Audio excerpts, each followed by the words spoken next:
Hello everyone, and welcome to my Days of Our Lives official channel.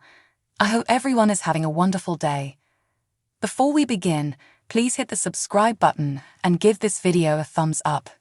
Steve and John scoured Steve and Kayla's apartment for evidence concerning Abe's whereabouts. Paulina came over for an update and was disappointed to learn that Steve and John had no solid leads on Abe. Roman, according to John, was also looking for Abe. Steve, John, and Roman had all felt they had lost their marriages, according to Paulina. Steve suggested that the fact that Kayla, Marlena, and Kate were not lost forever should give Paulina hope for Abe. According to John and Steve, someone other than Colin was responsible for Abe's disappearance. Later, as Paulina stood up to depart, Steve and John pledged to return Abe to her.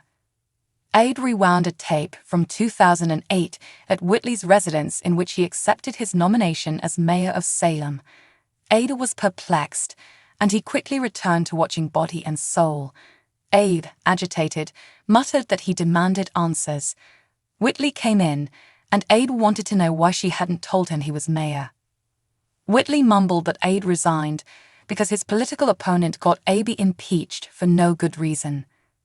Abe inquired about his opponent, a horrible, horrible man named E.J. Dimora, Whitley exclaimed emphatically.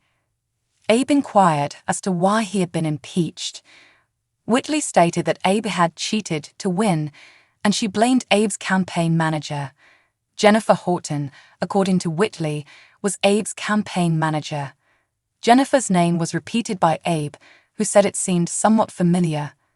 Jennifer, according to Whitley, was not a good person, and E.J. was the mayor of Salem.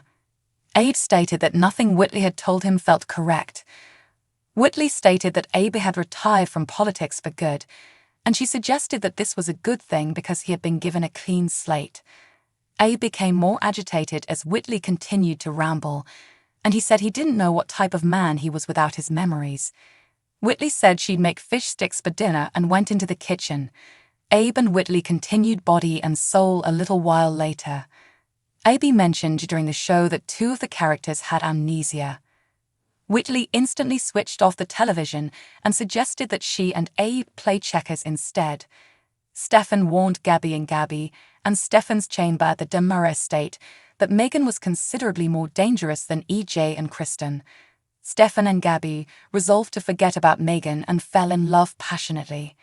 Stefan and Gabby cuddled in bed after that. Stefan declared that the two of them would marry again.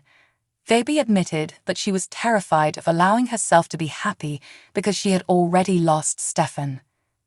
Stefan vowed that history would not repeat itself and that nothing would separate him from Gabby. Stefan and Gabby rekindled their romance.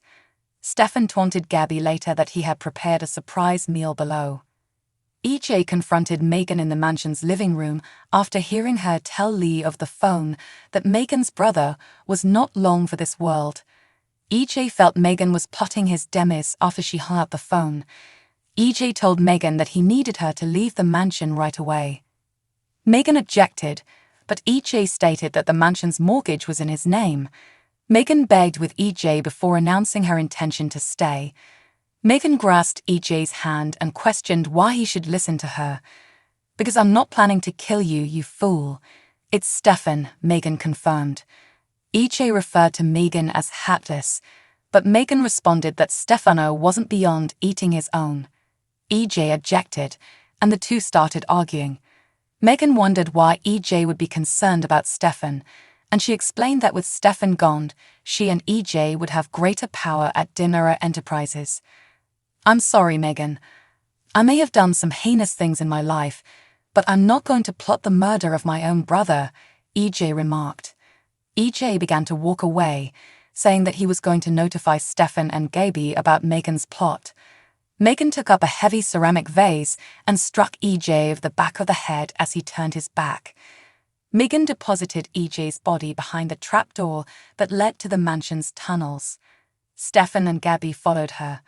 The two noticed the broken vase on the floor, but looked unconcerned about it as they walked outside to eat dinner. Wendy overheard the end of Lee's talk with Megan at the Shin apartment. Wendy inquired what she had walked in on after welcome Lie back to Salem. Lai claimed to have used a matchmaker. Wendy scoffed, claiming that dating apps had replaced matchmakers. Lai gave Wendy a copy of his final divorce papers and regretted the end of his marriage to Gabby. Wendy deduced from Lai's mood that he had accepted the outcome of his divorce, and she expressed pride in him for having gone on. Wendy hugged Lai and told her about some of the things Lai had done to attempt to keep Gabby. Wendy's description of Lai as a lovesick maniac enraged Lai. "It really worried me, which is why I am so relieved that you are finally over Gabby and that you put all of this behind you. Before you did something you couldn't take back," Wendy exclaimed as Lai locked his gaze on her. Wendy queried Lai about the matchmaker and prodded him for further information. Lai hinted cryptically that the matchmaker had quite the killer instinct.